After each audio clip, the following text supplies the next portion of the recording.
Si je vous dis chauve-souris, à quoi pensez-vous? Sans doute à la Covid-19, aux vampires ou Batman, dans le meilleur des cas. Eh bien moi je vous dirais que les chauves-souris, elles mangent surtout des fruits et des insectes, qu'on les retrouve partout dans le monde, et pas seulement en Chine, et que malgré elles soient porteuses parfois de maladies, elles dispersent des graines, régénérant des forêts. Elles nous débarrassent de nombreux insectes ravageurs, et elles pollinisent des plantes, dont l'agave, sans qui nous n'aurions pas de tequila dans les bars. Oui, les chauves-souris sont fascinantes et non pas effrayantes. Et moi, je voudrais savoir comment se répartissent ces super chauves-souris. À quelles altitudes sont-elles abondantes? Dans quel type d'habitat s'épanouissent-elles? En somme, quels sont leurs besoins? Pour cela, j'utilise un de leurs super pouvoirs, l'écholocation.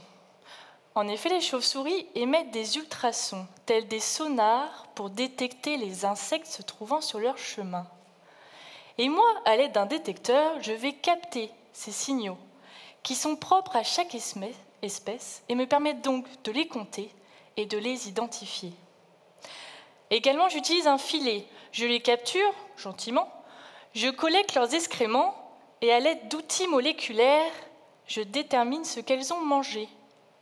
Et comme cela, avec mon filet et mon détecteur, je suis partie en Asie et en Océanie, dans différents pays, différents habitats et même le long d'une montagne, en Papouasie-Nouvelle-Guinée. Et j'ai trouvé que c'est la température qui détermine leur répartition, mais pas seulement.